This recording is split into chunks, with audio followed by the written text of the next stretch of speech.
안녕하세요, 여러분. 성공합시다. 우리가 하나님을 사랑한다고 고백하면서 때로는 하나님은 다 이해해 주시겠지 하고 너무 무례하게 행동하고 있지는 않으신가요? 예배의 자리에서 거룩한 두려움은 사라지고 내 감정에만 집중하고 있는지 한번 돌아보게 되는데요. 우리 말씀을 통해서 우리 예배 태도 또 하나님 앞에서의 태도를 한번 점검해보고 정말 바른 신앙을 가지는 우리가 되면 좋겠어요. 자, 10절. 그래서 사람들은 시키는 대로 새끼에게 젖을 빨리는 암소 2마리를 끌어다가 수레를 메우고 그 송아지들은 우리에 가두었다. 수레에는 주님의 궤를 싣고 금쥐와 그들의 악성 종양 모양을 본떠서 만든 물건들도 상자에 담아 실었다. 그 암소들은 벳세메스 쪽으로 가는 길로 곧장 걸어갔다. 그 소들은 큰 길에서 오른쪽으로나 왼쪽으로나 벗어나지 않고 울음소리를 내면서 똑바로 길만 따라서 갔고 그 뒤로 블레셋 통치자들이 벳세메스의 경계까지 따라서 갔다.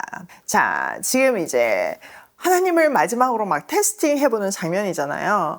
이 엄마의 그 모성, 아기를 갓 낳은 그 엄마가 아직 젖이 나는 그 엄마 소 2마리를 데리고 와가지고 이제 그 예물로 드릴 거를 넣고 또 언약궤를 넣죠. 그리고 이 소들은 멍에를 접은 적이 없는 소들이었어요. 그러니까 이게 정말 하나님이 강권적으로 역사하지 않으면 똑바로 간다는 거는 불가능한 거예요. 왜냐면 멍에를 매지 않았으니까 멍에를 맸을 때 이제 난리가 나겠죠. 두 번째는 새끼들 지금 젖먹이는 게 본능이잖아요. 근데 그 모성 본능을 거슬러서 똑바로 간다는 거는 진짜 이거는 있을 수가 없는 일이니까요.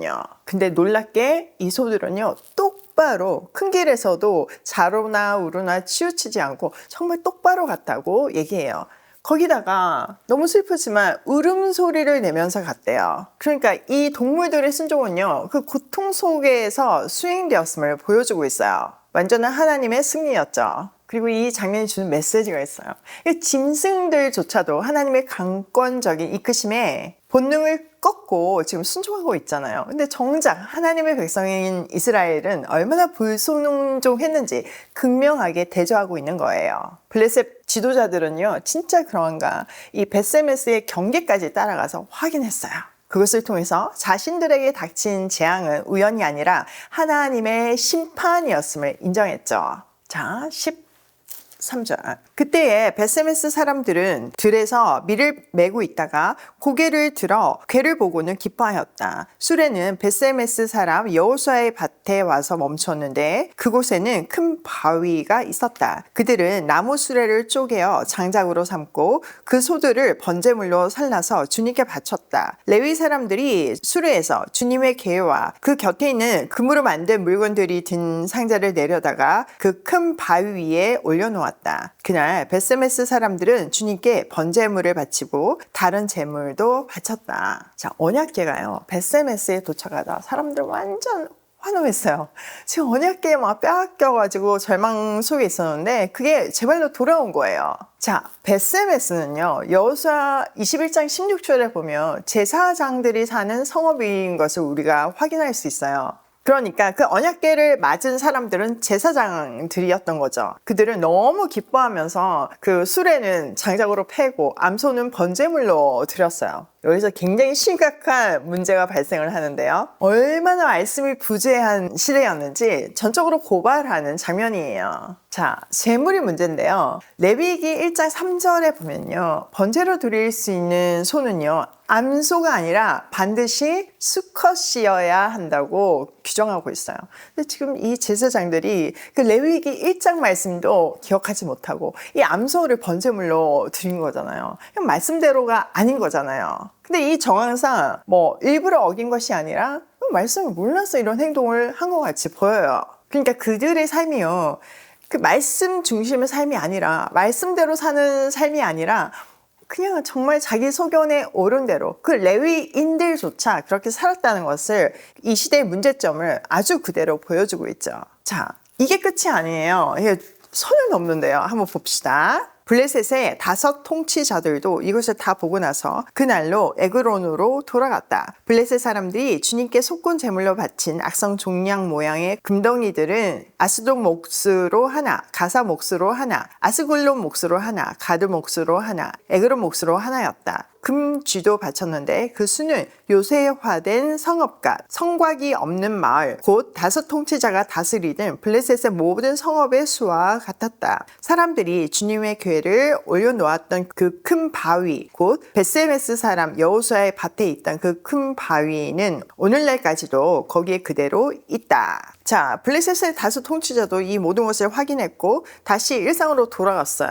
그리고 그 제물로 5개의 악상 종양 모양의 금덩이와 그 쥐 5개를 만들었는데 그게 블레셋 전체를 다 포함하는 제물이었다는 것을 다시 한번 언급하고 있죠. 자, 여기서 이제 문제가 발생을 하는데요. 자, 19절 볼게요. 그때 벳세메스 사람들이 주님의 궤 속을 들여다보았기 때문에 주님께서는 그 백성 가운데서 50,070명이나 쳐서 죽이셨다. 주님께서 그 백성을 그렇게 크게 치셨기 때문에 그들은 슬피 울었다. 벳세메스 사람들이 말하였다. 이렇게 거룩하신 주 하나님을 누가 감히 모실 수 있겠는가? 이 궤를 어디로 보내어 우리에게서 떠나가게 할까? 그들은 기럇 여아림 주민들에게 전령을 보내서 블레셋 사람들이 주님의 궤를 돌려보냈으니 내려와서 가지고 가라고 하였다. 자, 언약궤가 돌아왔으니까 너무 기뻤겠죠. 그 기쁨에 차서 말씀을 온데간데 잊어버리고 선을 넘어요. 하나님의 언약궤를 들여다본 거예요. 민수기 4장 20절에 보면 성물을 만지거나 보지 말라고 분명하게 율법에서 딱 못을 받고 있거든요. 그런데 그 하나님의 임재를 상징하는 거룩한 언약궤를 호기심으로 열어본 거예요. 이건 엄청난 죄죠. 하나님은 이들을 대규모로 치심으로 당신의 거룩함을 스스로 지키셨어요. 그제서야 그들이 비명을 질러요.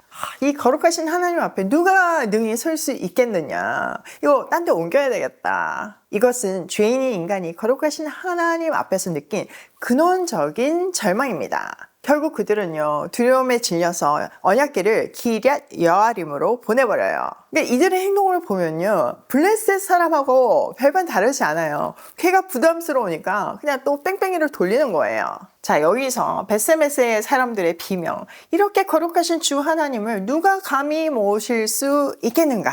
이 절망적인 질문은요, 신약에서 예수 그리스도를 통해 답을 얻어요. 우리는 예수님의 보혈을 힘입어서 심판의 두려움이 없이 은혜의 보좌 앞에 담대히 나아갈 수 있다고 히브리서 4장 16절에 기록되어 있잖아요. 죽을 수밖에 없는. 그리고 우리 얼마나 많은 실수가 있어요. 그냥 죄 가운데서 태어나서 그냥 뼛속부터가 죄인이잖아요. 율법에 보면 그 죄인이 이렇게 닿는 것마다 다 죄가 전가되잖아요. 그리고 죄인은 거룩하신 하나님 앞에 나아갈 수 없어요. 그런 우리가 죄를 처리하지 않고 이렇게 하나님 앞에 나아갔을 때 엄청난 심판을 받는다고 이렇게 구약 성경이 보여주고 있잖아요. 그런데 예수 그리스도가 우리 대신 죽음으로 인해서 그 보혈의 공로를 힘입어서 죄인 우리라 할지라도 심판의 두려움 없이 은혜의 보좌 앞으로 담대히 나아갈 수 있다는 거예요. 와, 이거는요, 정말 엄청난 사실이에요. 이 말씀이 오늘 너무 깊이 있게 새롭게 와닿더라고요. 여러분, 제가 저번 달에 이제 그 탈북민 교회를 갔었잖아요. 근데 그 찬양 인도하는 자매가 그 북한 자기 동포들을 위해서 기도하는데 그 단어의 깊이가 다르더라고요. 그 죽음을 경험하면서 그 정말 안타까운 마음에 그 실제를 아니까 더 안타깝잖아요. 그 실제를 안 상태에서 깊은 곳에서 올라오는 그 기도는요, 정말 제 인생에 잊을 수 없는 특별함이 되었어요. 여러분, 그 자매가 이번 주 목요일날 오이패밀리 기도에서 말씀을 전하거든요. 같이 정말 은혜를 경험했으면 좋겠고, 지금 오늘 이 말씀, 이 깊이, 우리가 담대히 은혜의 보좌 앞으로 나아갈 수 있는 이 놀라운 경이로운 복음의 능력을 정말 다시 한번 새롭게 느끼는 그런 자리가 되었으면 좋겠습니다. 하나님 앞에서 정말 새롭게 그냥 좀 어떻게 보면 화석이 되어가고 있는 그 놀라운 단어들, 복음의 단어들이 내 안에서 살아 움직이는 놀라운 역사가 되는 그런 2025년 마지막 기도회가 되길 소망합니다. 많이 참석해 주시고요. 또 상황이 안 되시면 온라인으로 실시간으로 저희가 방송하고 있으니까 접속해서 같이 기도해 주시면 감사하겠습니다. 자, 오늘 내용을 우리 삶에 한번 적용을 해보면 첫 번째, 십자가의 길은 본능을 거스를 때가 있다. 여러분 진짜 그래요. 우리 그냥 편하고 싶고 그냥 적당히 하고 싶고 뭐 죄 지는 게 제일 편하고 그렇잖아요. 그런데 정말 그거를 이 새끼를 떼놓고 이 사명을 감당하는 소처럼 우리는 십자가의 길을 걷는 것이 진짜 쉽지 않아요. 그렇기 때문에 알고 결단하고 날마다 말씀을 붙들고 죽기 살기로 말씀과 기도 앞에 나아가지 않으면 우리는 어느새 이 지금 벳세메스의 제사장들처럼 하나님하고 멀어져 있을 거예요. 절대 이런 무서운 일이 우리 삶에 일어나지 않기를 소망하며 같이 기도했으면 좋겠습니다. 두 번째, 내 식대로 믿지 말고 말씀대로 믿자. 자, 벳세메스 제사장 마을이에요. 그런데도 그들의 소견대로 제사를 드렸잖아요. 마음만 중요하지 형식이 뭐가 중요해? 이거 굉장히 위험한 일이에요. 우리의 경건한 마음, 우리의 신실한 마음을 담을 그 그릇, 형식도 중요합니다. 형식만 따지는 것도 문제지만요. 너무 형식이 없는 것도 참 신앙이 아닙니다. 내 편한 대로, 내 방식대로가 아니라 하나님이 말씀하신 대로 믿고 순종하는 우리가 되길 소망해요.